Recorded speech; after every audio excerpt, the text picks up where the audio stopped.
Hey, everybody. Thanks so much for joining us right here on The Right View Ladies Tea. Joining us now, the host of the Sideline Sanity podcast.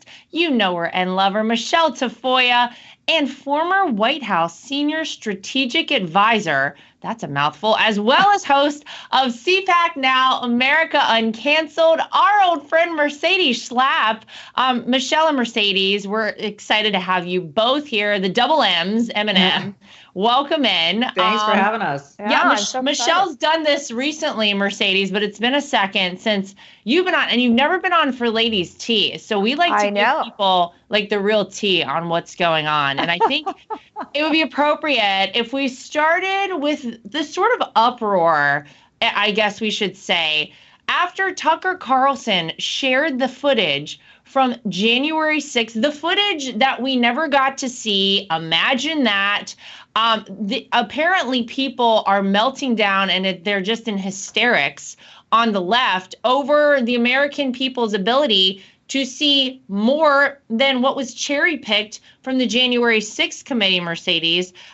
We were all told for, years now that this is the picture of what happened on January 6th. It was painted very specifically for the people of this country by a bunch of Democrats and a bunch of rhinos and people who, no surprise, hate Donald Trump and wanted to, of course, tarnish his image.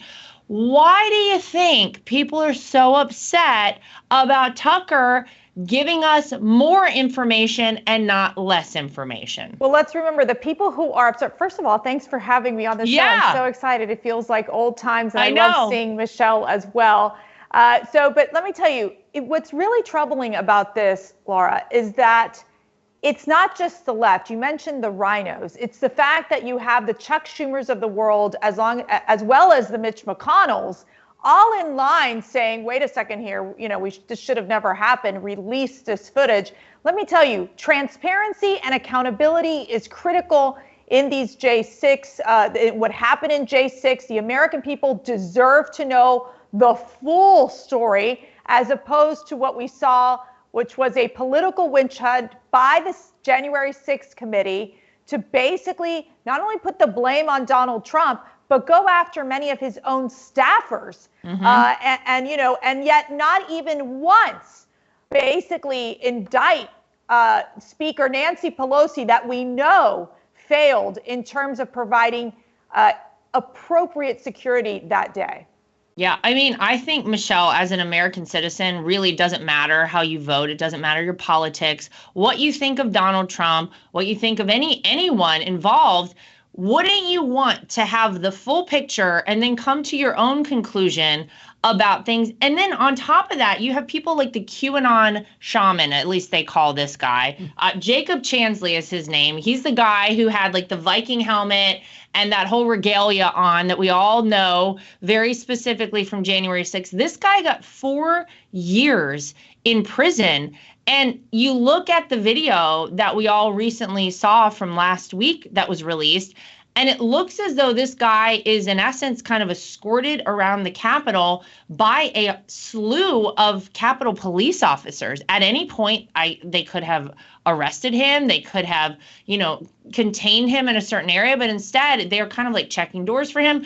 And obviously, without being there that day, none of us know exactly what happened. Right. But you look at that guy, and then you compare it to people who literally burned down federal buildings in Portland, in Seattle, people who assaulted and some killed police officers during the Summer of Love riots, and all of the chaos that ensued from that. And where are those people and how are they being charged? And you never hear about that. And so I think for a lot of us, it feels like there was a huge double standard applied to this specific situation. And it was to target very specifically Donald Trump, anyone who surrounded him, as Mercedes just pointed out. I don't know. I feel like more is always better. And why wouldn't we want all that information out? Well, I agree with that 100%. More is always better. I always want more information, more questions asked, more curiosity, more in-depth looking, more angles, more whatever you can do. Of course, you want to provide a fuller picture. So you're right. No matter which way you voted, no matter where you stand, you'd like to see it all. I think people had a real tough time with the fact that this was given to Tucker Carlson, who's obviously a very conservative man, who then, put it out there in the way that he saw fit. And they were saying, oh, he got all this, and how did he choose just these moments? Look, I'd rather have all of it, and my understanding is now that all of it is going to be made public without giving up any security risk to the building. But that's the way it should be. I think we're all so sick and tired of everyone sort of manipulating information, manipulating data, manipulating pictures to fit a certain agenda. What people want is accountability, is truth, is a full picture. And so, yeah, I'm all in favor of more language, more speech, more questions, more curiosity, more information, always. Yeah, and I'll just say this, as far as January 6th relates to our family. I mean, the vitriol, I think, that has come our way in, the wake of January 6th. Obviously, none of that any of us wanted to see happen. That was horrible. That was such an awful situation. Nobody wants to see that happen again.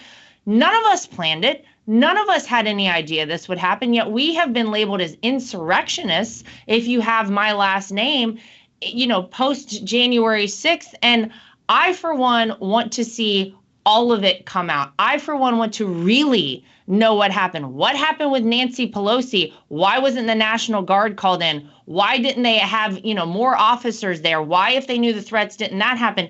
I want to know all of it, and I'm sick and tired of people being labeled a certain way just because it is politically convenient for the mainstream media. Our family, of course, one of those.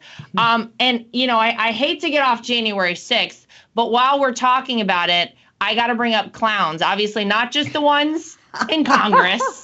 It's a great segue straight out of there, right? There apparently is something, a fear of clowns is very real. I don't know if either of you have this, but I read an article recently. It's called coulrophobia. I think I'm pronouncing that right. And it's the fear of clowns. And if you're not sure, Mercedes, if this is a true fear of yours, you can go down this checklist. Do you have a fear of clowns, Mercy? No, I actually don't have a fear of clowns. Well, I'll get your take on it. These are, you have to say 1 to 7 whether or not you feel strongly about this. I'm sometimes on the lookout for clowns. Michelle, how about you? Are you afraid of clowns? I don't like those clown dolls that sit on people's shelves and stuff, but clowns kind of weird me out, but I wouldn't say I'm phobic. No, I don't walk down the street or go grocery shopping looking to see if there are clowns around me. So some people who are afraid of clowns, have a phobia of clowns, are on the lookout for clowns. They think a lot about clowns. If you saw a clown, would you think it was going to chase you? These are all real questions. But 54% of respondents to this poll apparently had some fear of clowns. Here's what I will say. I think clowns, aren't they supposed to make us laugh? Isn't that supposed to be But the word clown, I think, has morphed. Now we apply clown to a lot of the antics we see, speaking of the Capitol, at the Capitol, from our folks who are supposed to be our leaders. Sometimes clowns, we call people on TV who have really crazy things to say. But they've become a bit of a scary thing. I had a clown in my room growing up. It was literally sitting on a swing, and I don't know why. My parents thought this was a good idea. Freaky. Isn't that creepy? See, I couldn't have done that. I couldn't have lived with that. Yeah. So at night, this clown, I would have a real stare off until I guess I got so exhausted that I totally fell asleep. I don't know about you, but I've got 5 girls, and we didn't really grow up going to the circus or really being around clowns. It wasn't a thing. You had My Little Pony or Barbie or Elmo. That's kind of where we ended up sticking to. We didn't really stick to the clowns. I almost feel like the clowns are almost old fashioned. That's what I was going to say. It's not the same thing. It was more probably maybe when I was growing up or a little bit. But I got to tell you, it's just changed. I don't see the clowns as we used to. But I will tell you, there's plenty of clowns here in the swamp. Washington, D.C. You're surrounded by clowns, maybe not this kind. The insane media. Left of me, jokers to the right. You know what? I agree, Mercedes. It's like it's kind of an old-fashioned thing. But the weird thing about clowns, they're kind of like mimes in a way because they don't look human, right? They got this funky hair. And it's just there's sort of a creep factor to it. Now, the only clown that I would probably ever walk up to when I was little were the ones that were making the balloon animals. Oh, those if I could get something in exchange, I was going to be given a balloon animal, that'd be great. But other than that, not into clowns. Other than Ronald McDonald, who might hand me some fries, I could get down with that. But other than that, I'm not really a fan. But you think about all the movies that kind of came out. I think of the movies when I was a kid. It totally ruined clowns. So somebody maybe had it out for them. Yeah. Which was it? Like, I'm trying to remember one of those clowns. Isn't it, right? Isn't it? Oh, I think you're right. Stephen King? Yeah, I can't. You're right. I think that created like a terror of clowns. Yeah, that's when you just were like, okay, good guy turned bad. Don't send any of us clowns. Mercedes is surrounded by them anyway. Yeah, and that's a song. Don't send in the clowns. Look at you, Laura. You're so cool. That's amazing. I love it. I won't sing it. I won't sing it. Clowns are supposed to make us laugh and supposed to keep us from becoming depressed. But, now it's a different story. But if we're speaking about depression in our children by political affiliation is apparently a real thing. So a group of adolescents were examined and their level of depression was examined. And what they found, this is so interesting, I think, and I want to get both of your takes on it. It found that liberal girls had a greater incidence of depression, and it was like years before conservative girls. So what I'm taking away and what I kind of took out of this whole study, and I read a lot more of it, but you look at what is being fed to our kids right now in terms of what they learn about our country, what they learn about, their importance in the world, what they learn about, if you are a certain color, are you a victim? Are you an oppressor?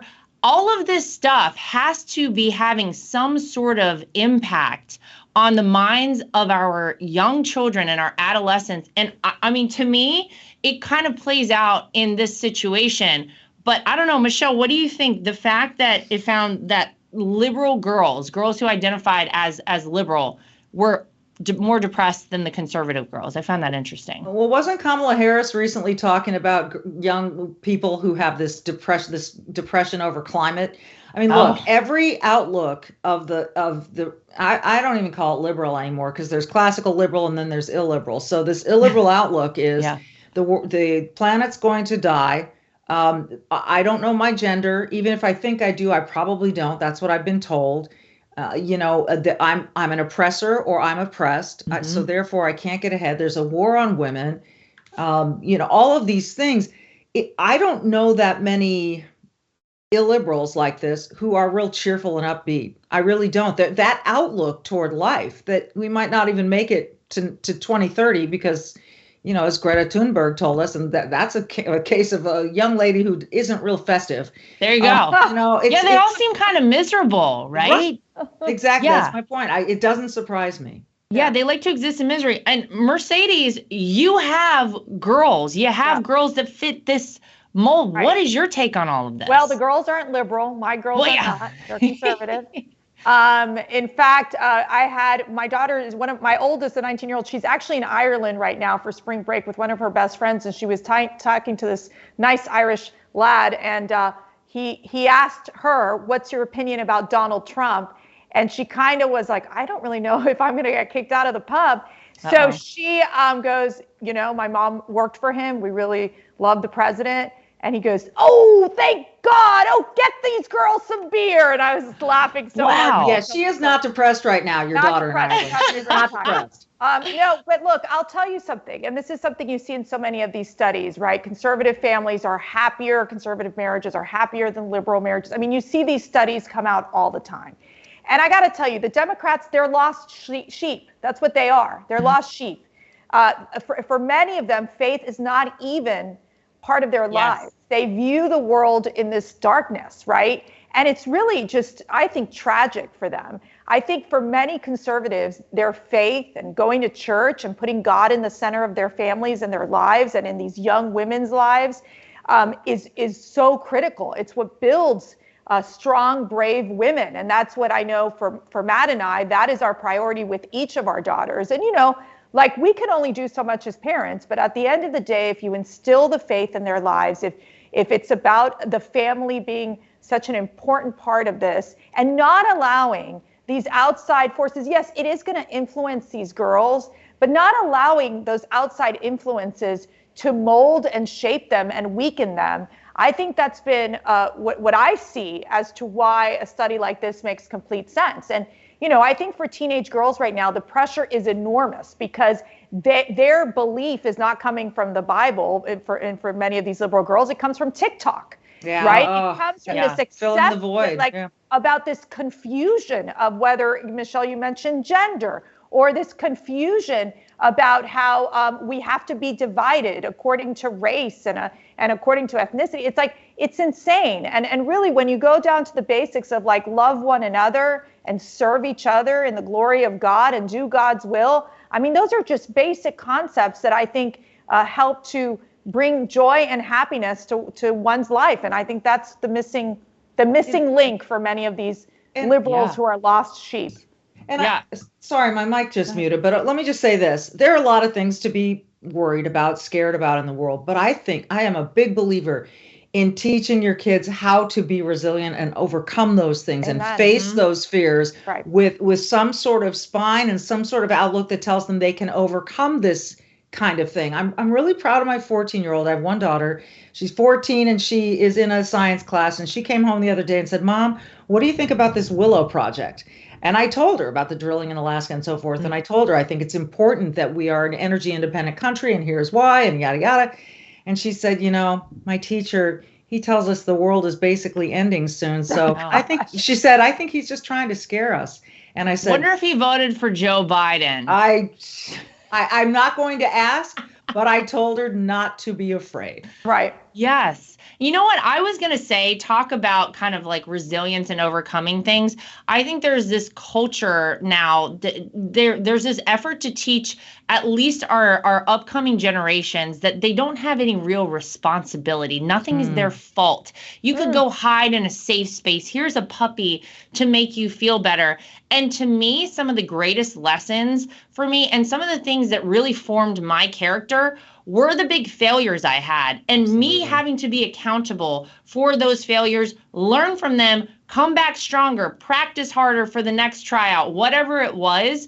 And I feel like we're kind of losing that. There's just no effort. We don't have standardized tests in so many respects because, it might hurt somebody's feelings. All of those things I think are leading our young kids down a path where if nothing is holding you accountable, you don't have to work hard for something. Do you have any pride? Are you proud of what you're doing? And I don't know, for me, I mean, my kids are going to have it tough because they probably will be surrounded by a lot of kids whose parents let them slip by or whose society allows to just kind of skirt by without ever being really held to a standard. And I have expectations for my kids, Eric and I do. And I fully plan to let them know that. And I plan to send them to schools that hold them accountable. And I'm lucky I can do that, but not everyone can. And I do think that is something that is also concerning. But all of it, too, I think about how in so many places in our schools right now, our kids are being taught to hate this country. And if you're not proud of your country and you don't love where you are and you're told that this country is so awful, well, then I can see how that would be depressing as well. So it all kind of forms this really unique, environment for all of this to breed. But I think it's why it's so important to have strong women like the three of us who are out there speaking on different things and allowing our young women and men to hear a different perspective. Because let's face it, they're not getting it from TikTok, like you brought up, I think, Mercedes. that is totally for sure. If you want to know something you can't talk about, though, banned words. There's some new banned words, so get ready. Oh wait, I gotta write them down. Write them down. Be sure to send us the list via email, so we're careful. Yeah, this will be no surprise. 3 that you can't say: mankind, shocker, man-made, and manhunt. Of course, because Why would we want to put man? I don't know, ladies, I'm not offended by that at all. To me, what is the problem with mankind? It excludes women. It should be womankind. It should be women made. It should, it should be they their kind.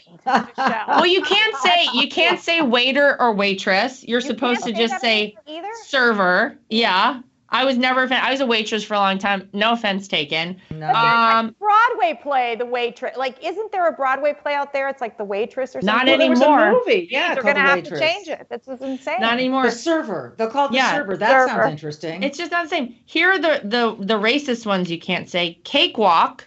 I don't understand that. What does that mean? Apparently, it alludes to something in slavery, slave times. I'm not sure. Crack the whip, you can't say. Which I would argue, crack the whip. I've ridden horses my whole life. That's how I see that. You think back to Little House on the Prairie. They're riding in the carriage with crack the whip. Yes. And you can't say peanut gallery. This one I think is so stupid. That is also racist. And this is their explanation. Cheap seats were often occupied by Black people or people with low income. So you're immediately assuming that because you look a certain way, you can't afford certain seats. All of it is so stupid. It's so stupid. And it's so confusing. How do we remember all this? And then, Mercedes, is somebody going to call us out on this when this happens? Yeah. I don't know. Of course they will. I mean, if you're on a network and then all of a sudden you say one of these things as part of just a sentence, God only knows you'll be canceled in about 2.5 seconds. Look, I think we're going to have to keep a cheat sheet. Like, we'll just write them all down. And then, you can just refer to them every single day. This is the insanity. I want to know who the language police is. Like, is there like this bureaucratic committee that we're not aware of that like throws this stuff out and then it penetrates the media and then before you know it, like the schools adopt it? It just shows you that there is like it feels like it's just like a small group of people that literally sit down and just come up with these crazy concepts. It's like the pronouns. When did pronouns move from like grammar that you had to learn in 2nd, 3rd grade to now we have to be like talking to a doctor and they're like, yeah, I'm a he, him, or a they, there. And I have to fill out these medical forms for my kids, if they're going to go to a specialist and they're like, what are their preferred pronouns? You're what I write in that box for what are their preferred pronouns? What? I write, you're kidding me, right? Oh, yeah. I swear to God, that is what I think that's the right response. No, I think that the response has to be not avoiding these words, but using them anyway and saying, you can't tell me what to say. This is the real breakdown in America right now. We're allowing people to push us into these corners of how to speak, what to say, when to ask questions, when not to ask questions in particular. And if we keep allowing ourselves to be bullied, and I'm going to use that term, by these little groups of DEI people, then they're only going to come after you stronger and again, multiple times. I say no. I say push back. I will now use cakewalk whenever I freaking want. And I will use all the other ones, and I will use them proudly at the top of my lungs because I'm not offended by them. And if you choose, again, I'll say choose to be offended by them, that's on you, not on me. Yeah, I mean, I feel like if you have to explain why there would be offense inferred, it is not offensive to people. I think of cakewalk, that was like we used to have like a Halloween carnival at my elementary school. That was one of the games you played. It was the cakewalk where they would take like a chair away and you would try to sit down and you want a cake at the end. I don't know. Oh, I thought that was musical chairs. But to me, cakewalk is like, this is easy. Cake is easy. Cake is sweet. Cake is fun. Cake is festive. You're making me hungry, Michelle. I know. I'm sorry. I love cake. And then the cakewalk was just, hey, this is going to be all those things. It's a comfortable walk.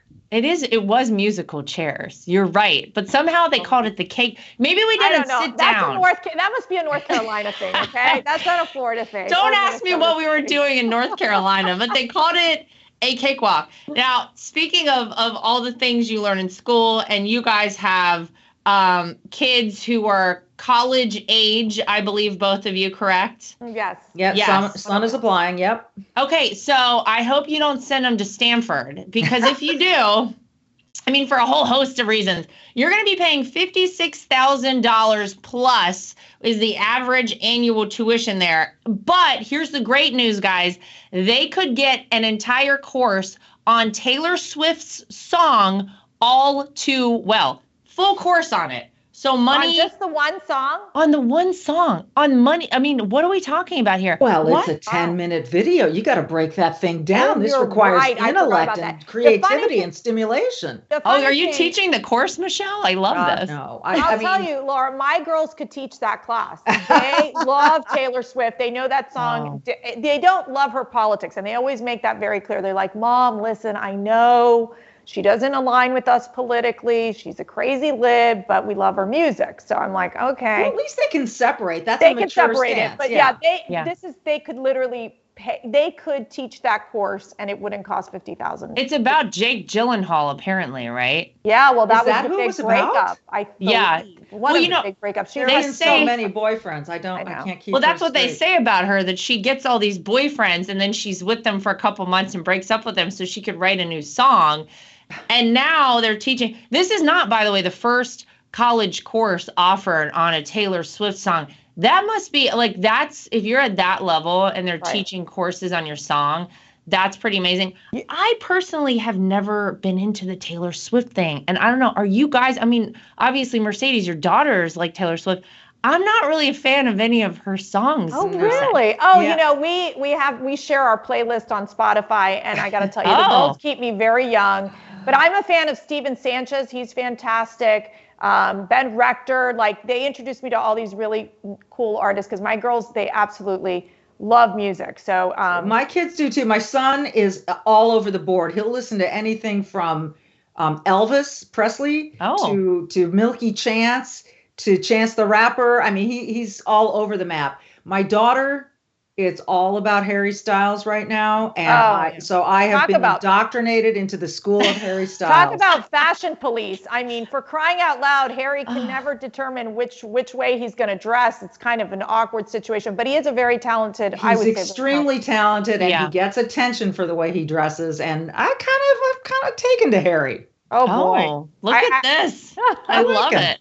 Yeah. Well, you know what? Maybe he's smart, because you're right. He does get a lot of attention. He does. For the outfits. Yep. Can I say one quick thing on Stanford? Yeah. So here you have the Chinese kicking our butts here in America, right? While our students who are supposedly going to the finest institutions are learning about Taylor Swift. Give me a break. Well, that's, like, we gotta be more competitive than that. That's crazy. Well, they're also shouting down professor or guest speakers, you know. I was going to say this, the Trump appointed judge. So at Stanford as well, I believe this was last week, a Trump appointed judge, his name is Kyle Duncan, was there to give some sort of a talk to, I guess, law students.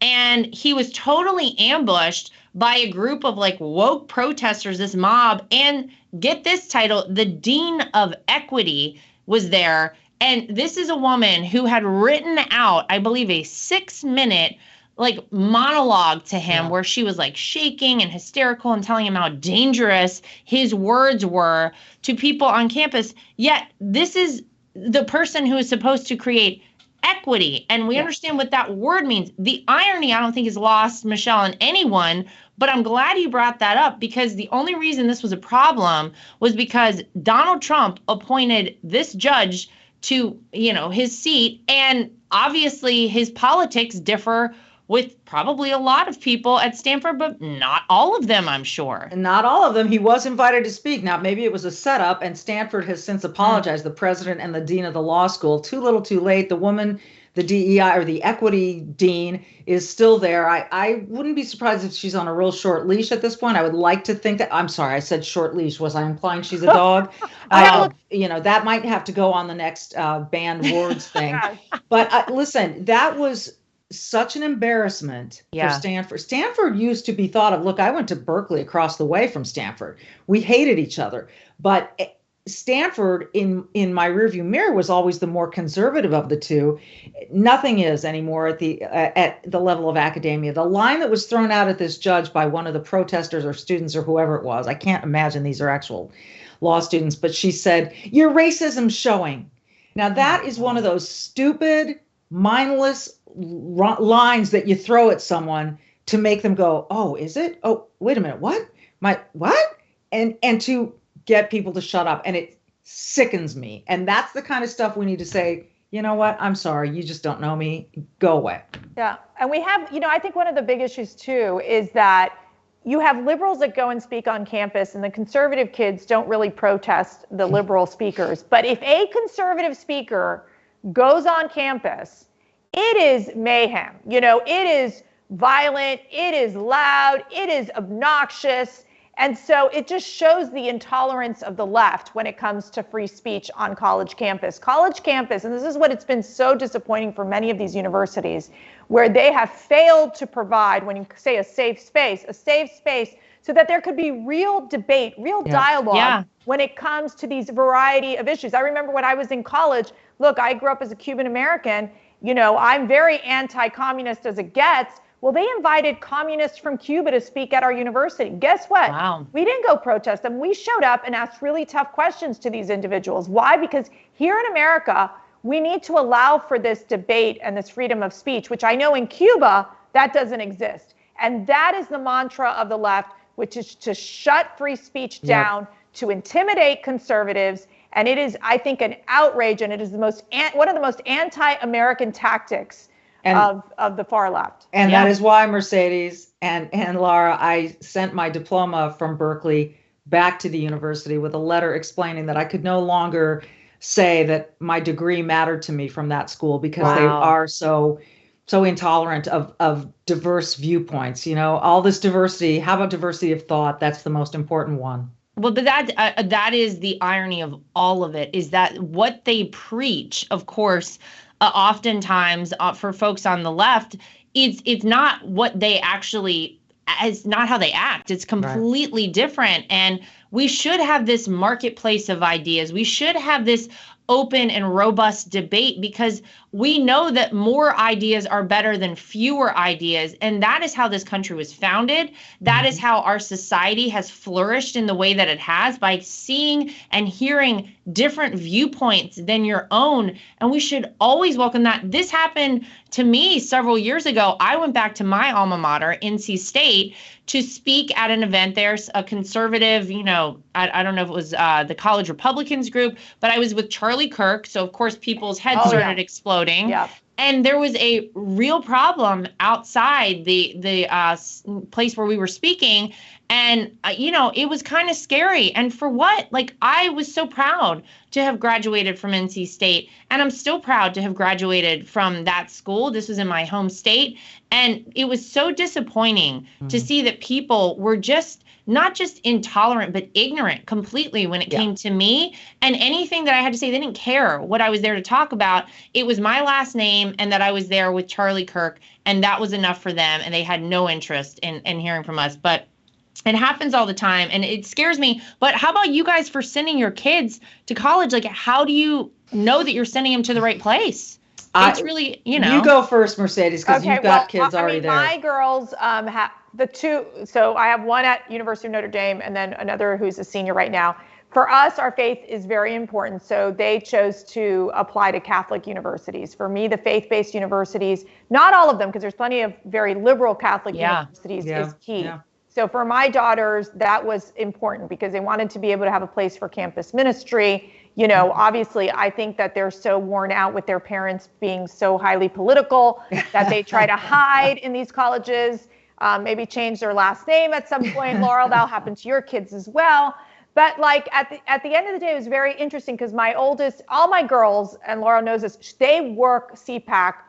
I'm telling you, 10 to 12 I saw some of them there. Yeah, so they are working hard. Even my little one who's 11, she's hysterical, and she was working the whole time.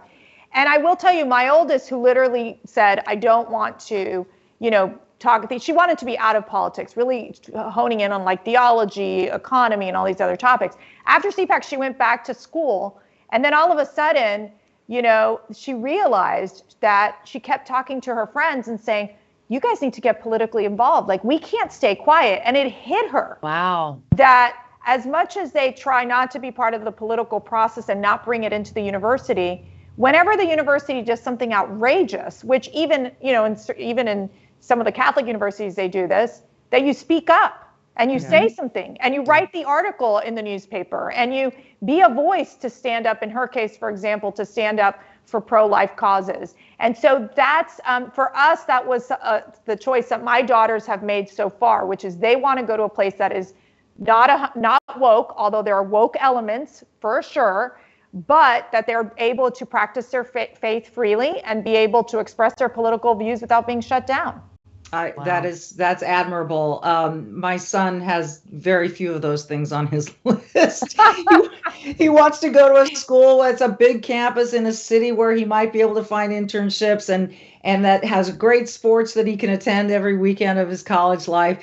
So he's got an interesting broad swath of the country that he's looking at. And he did visit NC State, by the way. Oh, nice. So anyway, all I can do is send my kids off into the world with the foundation that my husband and I have given them. Yes. And because we're not going to be there in college and beyond to hold their hand every day or to bounce ideas off of them. So now, trust me, it's in their own schools where they are.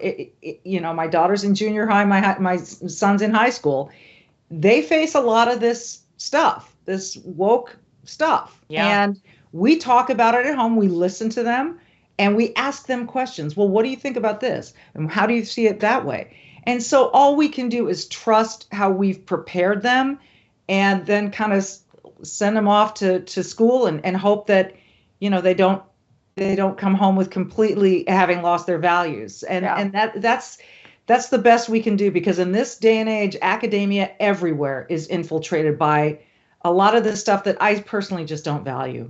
Yeah. And I just want to add real quick, at CPAC, there were thousands of young people there from different universities. We had, from Penn State to Liberty University, American University, Catholic University, they all had these representation of students coming. So that there in some of these schools, especially, there's a vibrant community. Even in the most liberal schools, those conservative kids, they find each other. They stick together. So, I do think that there is some hope in some of these academic institutions. You're right. I feel like I've seen more young people becoming more involved. I think kind of like you explained, your daughter was like, look, we can't be quiet. Because I think a lot of them are realizing you don't get anything for being quiet. It's not like anyone is going to leave you alone and stop putting all this crazy stuff out there and trying to force you to do these things. You've got to speak up and say, here's why I don't agree with it. And you live your life how you want, and I'll live my life how I want. And I love to see the younger generations becoming more involved. So that's my message out there. Keep it up. Yeah, I hope they continue. Well, ladies, I want to say thank you to both of you for joining us on this episode of Ladies Tea here at The Right View. To everybody at home, if you like this, make sure you like, follow, subscribe. We'll have more coming at you. But Mercedes and Michele, thank you for joining us today. And everybody at home, thanks for joining us here. We'll see you back for more.